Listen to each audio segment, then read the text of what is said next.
Hello po, Ayan. good evening. Yes, good evening din sister. At isang katanungan po sana kung sino po ba talaga ang anyong pangalan? Si Lucy po, di ko kasi alam paano maglagay ng pangalan sa Zoom. Magandang gabi po sa lahat sa Pilipinas at dito sa Canada.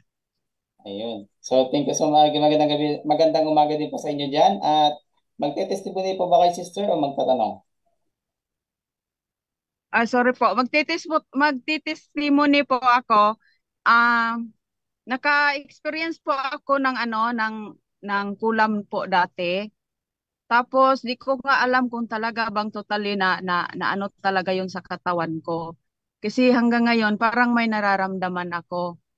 Eh yung yung mga 1998 yata yon na ano ko talaga na nakulam ako. Tapos na experience ko na yung nakuhaan talaga ako dito sa dalawang balikat ko ng ng anong tawag doon? Yung alam mo yung sa 7 up na pinaka sa buti sabay na kababa niya. Parang yun ang nakuha sa akin nung nag-ano ako ng manggagamot. Nang doon ako noon sa Saudi. Tapos yung auntie ko naghahanap ng manggagamot kasi di naman namin alam na yun pala nga ay bawal ay mabuti nga maraming salamat nga sa na nandyan yung punto por punto at nakita namin nakita ko rin na naliwanagan ako na hindi pala tama na yung doon lalapit nga sa sa mga albularyo. Tapos nung nasa Saudi ako, naramdaman ko yun mga ilang buwan na talaga mula nang nagbakasyon ako. Tapos tuwing magpapadoktor ako, parang mas lalong lumala yung aking naramdaman. Nung one time nagsabi ako sa amo ko, yung mismo na yung doktor niya talaga ang nag-ano sa akin, yung baga ni-refer na niya ako doon kasi yung parang iba talaga yung naramdaman ko. Sa tuwing iinom din ako ng gamot sa doktor, parang naramdaman ko sa sarili ko, mas lalong lumala. Ngayon yung kasama ko sa kwarto ko sa bahay, nag-ano siya sa akin, parang inobserve pala niya ako na mula nang nagbakasyon kami sa Pilipinas, parang lagi daw akong may sakit. Tapos, kasi nga Muslim siya, naniniwala din siya ng mga ganyan kasi sa kanila, kahit kamag-anak nila, parang magtitirahan din sila ba kung minsan. Parang ganon. Tapos tinanong niya sa akin, sabi niya, alam mo mula nang dumating ka galing sa sa bakasyon natin, parang iba yung ano mo, yung at saka yung parang nag-iba yung hitsura mo, ganon. Sabi ko, oo nga hindi ko nga maintindihan kasi nga nagpapadoktor naman ako. Pero parang pati ang doktor hindi alam din kung ano talaga. Tapos binigyan ako ng gamot. Siya din ang nagsabi sa akin, sabi niya, naniniwala ka ba ng ng mga yung albularyo? Sabi ko, noon hindi ako maniwala ng ganon. Tapos sabi niya, kasi sa amin kasi pag pag may kinulam sa amin baka nakulam ka. Sabi ko, sino namang magkulam sa akin? Sabi niya, malay mo baka may nainggit o ano. Noon hindi talaga ako naniniwala. Sabi ko, hindi siguro. Kaya lang siguro mga mag-8 months na talaga ako noon. Parang mas lalo talaga akong lumala. Di ngayon, naisip ko, sabi niya, mayroon bang manggagamot sa inyo na yung kahit nasa malayo ka, pwede kang tingnan?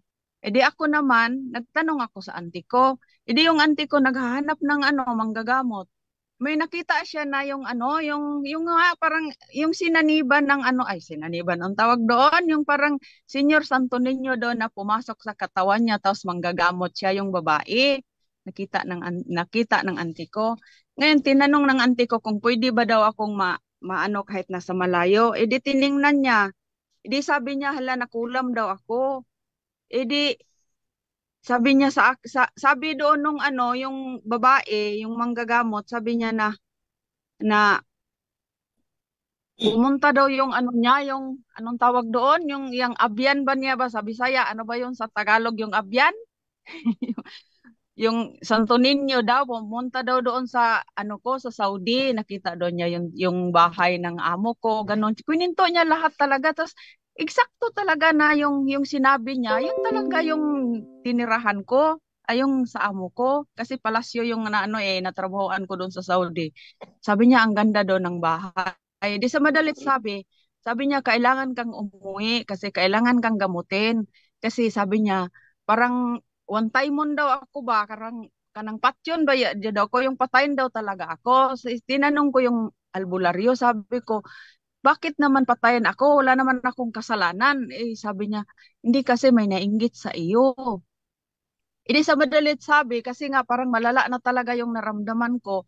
Nag-emergency ako, nagpaalam sa amo ko, umuwi ako. Tapos sinanong ko nga yung albularyo, sabi ko, kailangan kong bumalik ng Saudi.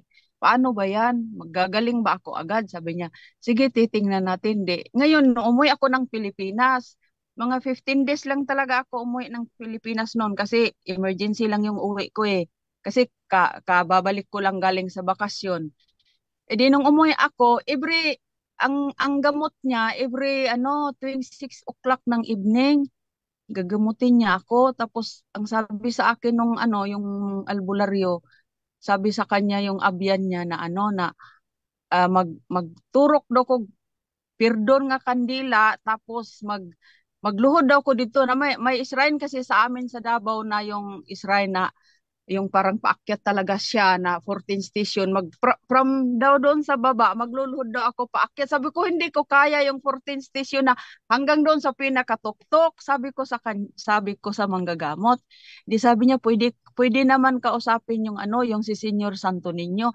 Di sinabi ko noon, sabi ko, kausapin mo siya na lang siguro magluhod doon kasi yung daw niya, yung ano ba yon, yung santo niya na inaano, yung si Senior San Vicente man yata yon, sabi niya.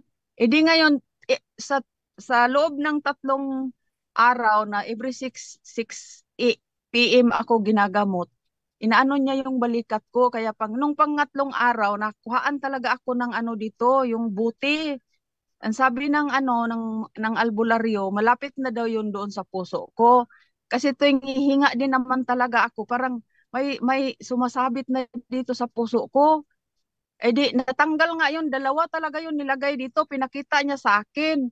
Di sabi niya, hindi daw ako pwedeng humawak doon, kailangan ilalagay ko daw yun sa yung sa itim na, ano ba yun, yung sa tila. Di sinabi ko doon sa albularyo, sabi ko, pwede ko bang dalhin yan sa Saudi? Paano ko kaya madala yan na hindi makita? Di siya rin nagsabi na, kasi sabi ko, gusto ko ipakita doon sa kasama ko, yung Muslim nga. Di, ang sa madalit sabi, inano niya, nilagay niya sa itim na tila, tapos nadala ko talaga yung sa Saudi. Doon ko siya sinunog. Pinakita ko sa kasama ko, sabi ko, "Uy, ito yung nakuha ko." Tapos sinunog namin doon. Ayun nga, tapos simula noon na na nakuhaan ako, medyo na okay-okay ako. Tapos hindi to talaga totally, pero sige pa rin ako ng tingin sa mga albularyo.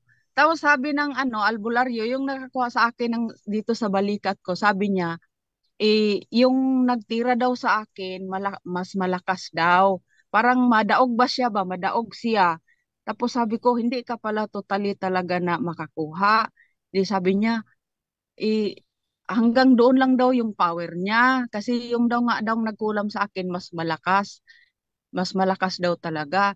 Di nung bumalik ako sa Saudi, nagpahanap na naman ako ng auntie ko. Ganon talaga, ang dami ko talaga ring napuntahan ng albularyo. Parang kumbara, parang doktor ba, nagngita o ka ng specialist na na doktor para lang maayo. Siyempre sabi ko, gusto ko pa rin mabuhay. Paano yung pamilya ko sa Pilipinas? Paano yung magulang ko? Di siguro mga naka 1 taon ulit ako doon. Talagang mayroon pa rin akong nararamdaman. Di yung auntie ko naman, kasi yun ang masipag, laging naghahanap ng mga albularyo. Nakakita kami ng albularyo na malakas daw talaga yun siya. Ngayon, na after 2 years ko, sabi ng albularyo na kailangan daw umuwi ako kasi gilaygay daw ko ba? Kung sabi saya, gilaygay, ano ba yun sa Tagalog yung gilaygay? Tapos nung nag-ano siya, nag-isip ako noon, sabi ko, kailangan ko bang umuwi o ano? So, nag-isip ako noon kasi siyempre nag-isip ako sa trabaho ko. Pero may naramdaman ako. Sabi ko doon sa auntie ko, sabi ko, sigurado kaya siya makapagaling sa akin? Sabi niya, sabi niya, maano daw yun kasi marami nang nakaano sa kanya, magaling. Liminister siya sa simbahan pero nanggagamot siya. Nag-final decision ako nung 2000, umuwi talaga ako na para magpagamot. Tapos tinanong ko yung manggagamot, mga ilang taon ba bago mawala ito? Kasi kailangan ko naman ulit na bumalik. Di sabi niya, tingnan natin mga isang taon, sabi niya ng ganon. Talagang tuloy-tuloy ako doon sa kanya nagpagamot. Tapos na ano ko yung ano ba, yung mama niya. Ako naman kasi mahilig ba magbusisi ba. Nagpunta kami doon sa lugar nila kasi minsan kami pupunta na doon kasi busy siya. Yung kapitbahay lang yung mama niya, nakita ko ba yung bahay ng mama niya, yung maliit lang yung bahay ng mama niya. Doon ko first time nakita na parang natakot ako kasi nakita ko talaga yung mga buti doon, mga siguro mga 5 o 6 na buti. Ala, puro man to mga hayop ang mga laman. Tapos sabi ng yung kasama namin doon, may kasama kami doon kapitbahay, sabi niya, huwag kang lumapit dyan sa mama niya kasi ano daw yun, mangkukulam din daw yun. Sabi ko, ano ba yan? Mangkukulam tapos manggagamot yung anak. Di, gisilip ba na ako dito sayang payag kay medyo malayo kasi doon sa bahay lang, distansya lang. Tapos natakot ako kasi sabi ko, hala, baka ito siguro ang pinaglalagay sa katawan ko. Yun ang iniisip ko. Siguro nung nangkulam sa akin. Di nung tinanong ko yung talagang naghawak sa akin, sabi ko, Manong, sabi ko, sino ba talaga ang nag-ano sa akin? Nagtira sa akin. Ang sabi niya sa akin, kapitbahay lang daw namin, kamag-anak. So nag-iisip ako talaga noon. Sabi ko, sino bang kamag-anak na wala naman akong kaaway.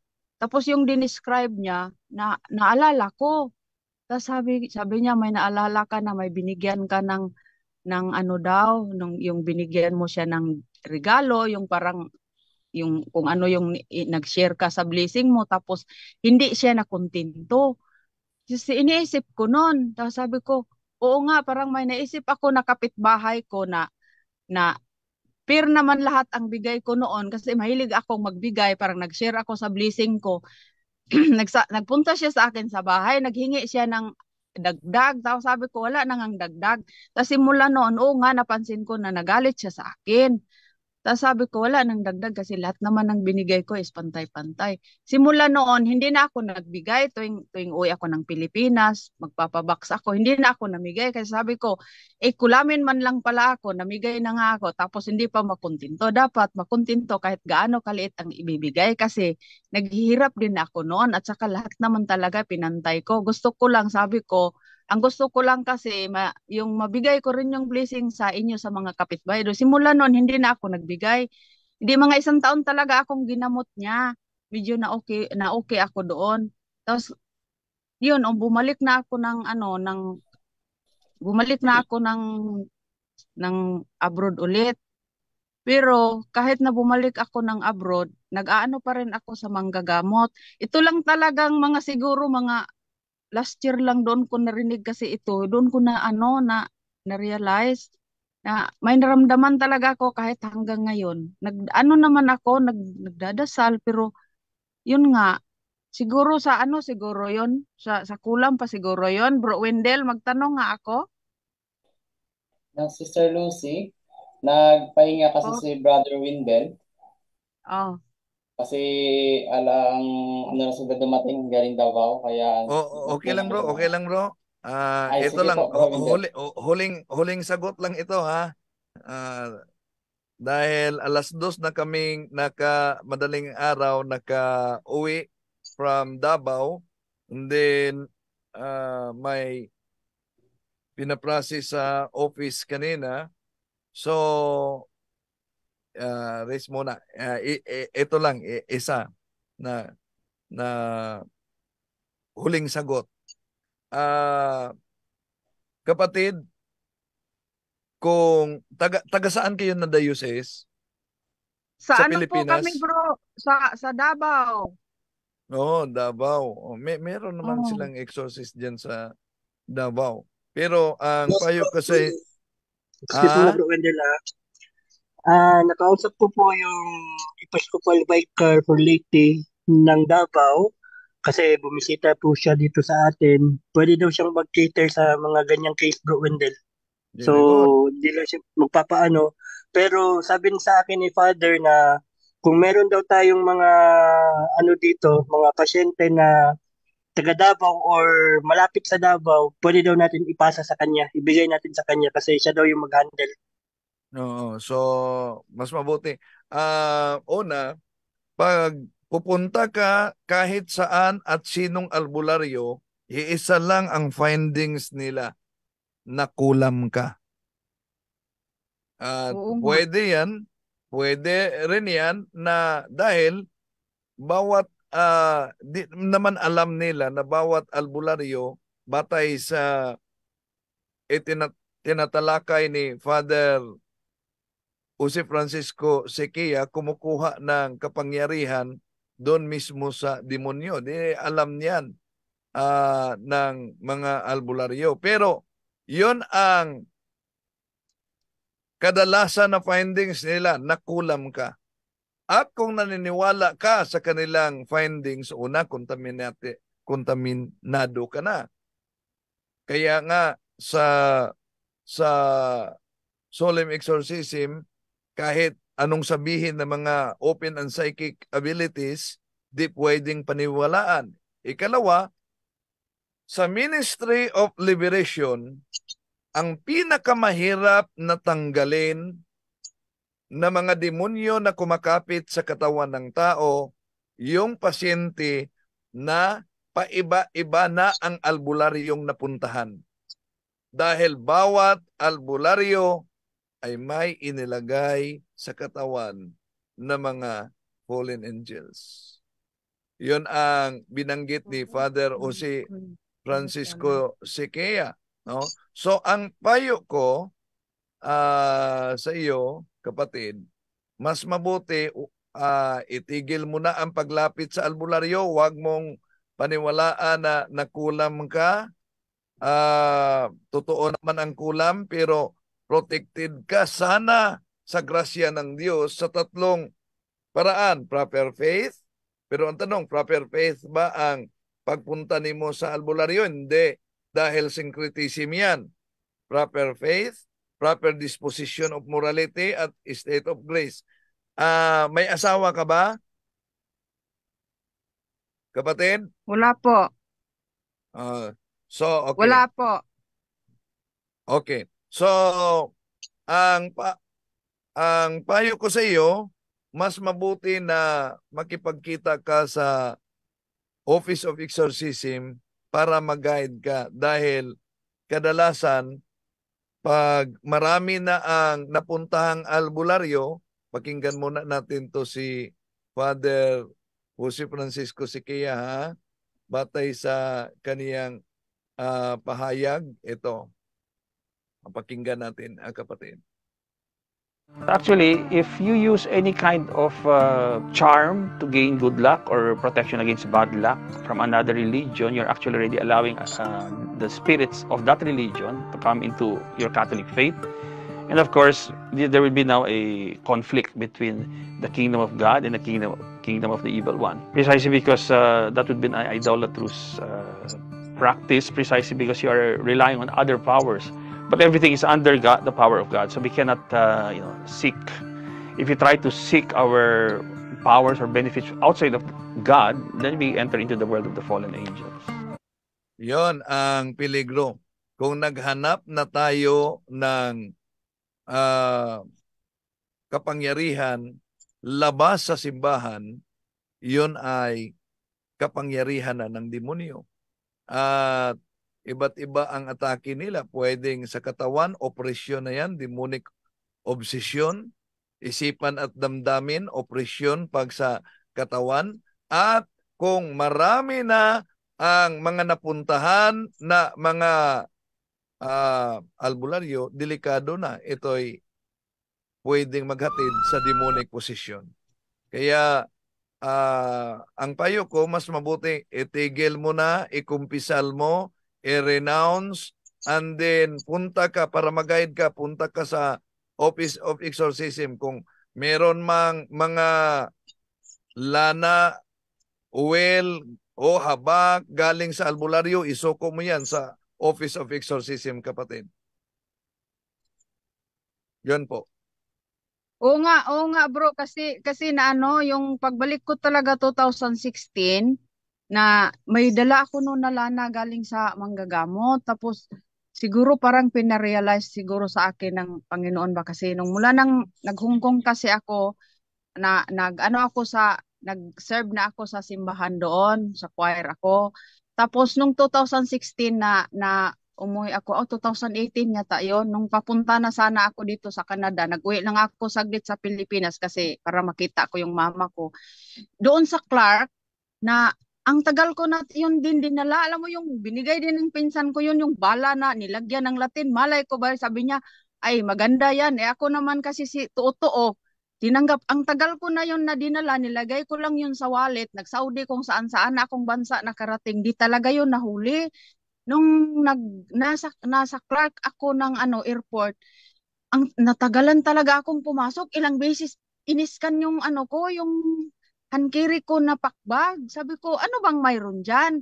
Sabi ng scanner na tao, sabi niya, mayroon talagang nakatago diyan na nakita ko. Sabi niya, Diyos ko, hinalukay lahat talaga hanggang sa pinakaliit-liitan. Hindi yung yung security doon. Nakita niya talaga yung yung mga nilalagyan ko ng mga maliliit na bag. Sabi niya, oh, may Bible ka dito, may rosary, kung ano-ano. Nung nakita niya pinakalas doon sa isang wallet ko na ginagamit ko pag nasa Pilipinas ako, nandoon yung bala. Sabi niya, bakit mayroon ka nito? Sabi ko, hala, hindi ko na naalala yan. Sabi niya, yan ang dahilan. Ano ba yan? Muntik pa akong dinala sa pulis kasi paimbestigahan. Do yun nga, nagrason na ko. Sabi ko, wag na akong dalhin sa pulis. Sabi ng babae doon, sabi niya, ang dami mong dalang religious, tapos mayroon kang ganyan, tapos pati yung lana, sabi niya, ano ito, pero yung lana hindi nakita. Tapos sabi ko, ibigay man yan sa akin ng manggagamot. Sabi ko doon sa sir, wag nyo lang akong dalhin doon sa pulis kasi malilate na ako sa flight ko. Di mabuti na lang mayroong taga Cebu, siguro naawa sa akin ba. Sabi niya sa akin, sabi niya, sige, kausapin mo lang yung isang tao dyan. So, kinausap ko talaga. Sabi ko, sir, wag mo na lang akong dalhin kasi pag dinala mo ako doon, malilate ako sa flight ko. Yun, tinapon ko na lahat. Tapos, yun, naano naman sila sa akin na parang siguro naawa. Tapos sabi ng babae sa akin, bakit may dala? Yun nga rin, isa rin na parang nabuksan din yung isip ko. Ang babae, sabi niya, Miss, bakit may dala ka? May dala kang Bible, may dala kang lahat ng religious, tapos may dala ka nito. Sabi niya, ano ka, dual?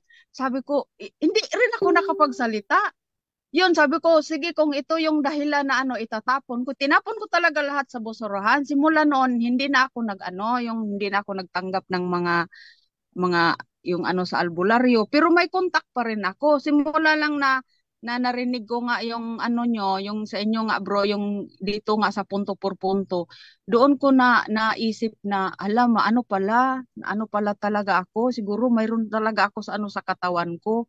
Kaya yun nga ang naano ko talaga. Kasi hanggang ngayon talaga, kahit nagpapadoktor naman ako, kasi kami dito, naka-monitor naman kami sa aming medical. Clear naman ako, pero yung may panahon talaga yung half body ko talaga, yung hindi ko maintindihan, hindi ko talaga maipaliwanag. Pero pinano ko na nag-confess na ako nag-confess naman ako, nagdadasal naman ako. Kasi nung nasa Pilipinas nga ako noon, yung habang ginagamot ako, na ko talaga yung nagkulam sa akin kasi hindi ko nga sinabi na may naramdaman ako kasi yung mga tao hindi nila alam talaga na may naramdaman ako. Kapatid, huwag ka munang maniwala na yung suspected mo na tao na nagkulam sa iyo, no? Huwag mong paniwalaan 'yan dahil dagdag kasalanan 'yan, no? Naniwala ka sa albularyo. Naniwala ka sa pahayag ng albularyo at nag-suspect ka na sa kapitbahay ninyo na nagkulam sa iyo. So, ang dapat mong gawin, ikumpisal mo yan, no? Na meron kang suspect sa pagkulam dahil naniwala ka sa pahayag ng albularyo. At Okay Di po. lang sapat na ikumpisal mo, di lang sapat na ikumpisal mo dahil um, yun ang pahayag namin na kailangan mangungumpisal kayo. Ang kailangan talaga, yung tunay na pagsisisi sa kasalanan bago mangungumpisal. Yung pagpunta sa albularyo, yung paniniwala sa albularyo, yung pagtanggap ng mga occult paraphernalias dahil syncretism yan, dapat meron talagang totoo na pagsisisi. Dahil Isaiah chapter 4 verse 6, my people are destroyed for lack of knowledge. Importante yung tunay na act of contrition. Bakit? Yun ang paulit-ulit namin na totoo at tunay na act of contrition, tunay na pagsisisi dahil yung isang sacrament of confession ay equivalent yan ng 100 solemn exorcism. Basta meron lang tunay na pagsisisi. Dahil may mga kaso kasi na pinakumpisal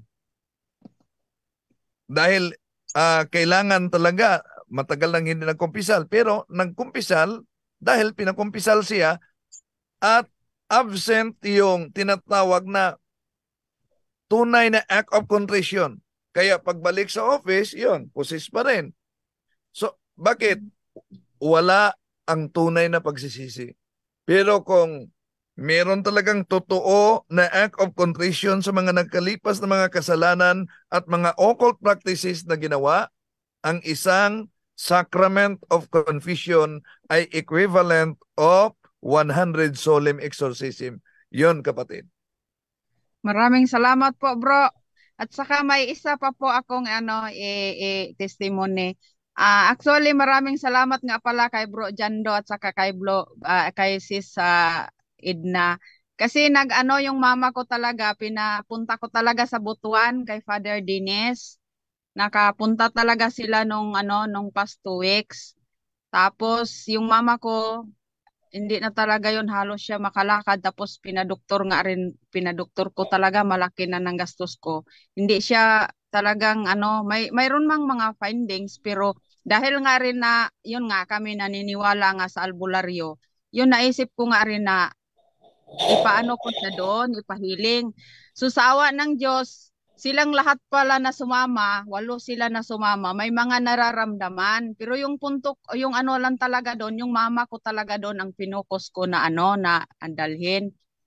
Pag uwi ng mama ko, na na siya, nakalakad. Kaya ngayon, pupunta na ng nawala yung niya, yung paa niya kasi hindi yun siya halos makalakad eh.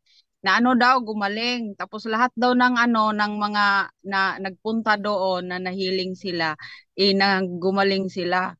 Umiyak nga yung isa, yung kapitbahay namin kasi hindi nila expect na yun pala ang madatna nila kasi hindi kasi maipaliwanag ng maayos ng pamangkin ko kasi yung pamangkin ko pinapasunod ko talaga dito sa punto por punto para maintindihan niya.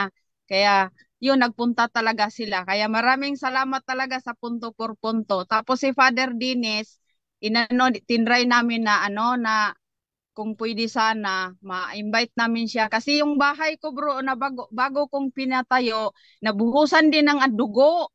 Nahuli ko na rin narinig dito sa punto por punto na ng panday ba.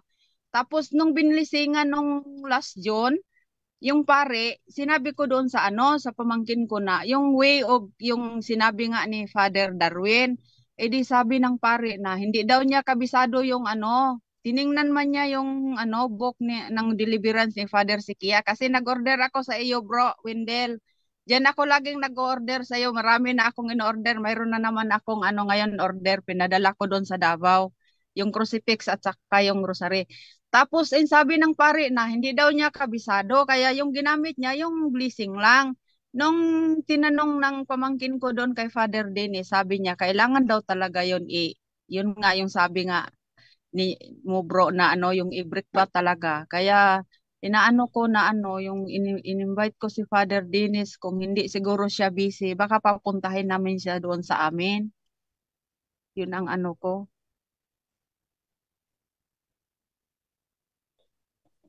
Brother Windel?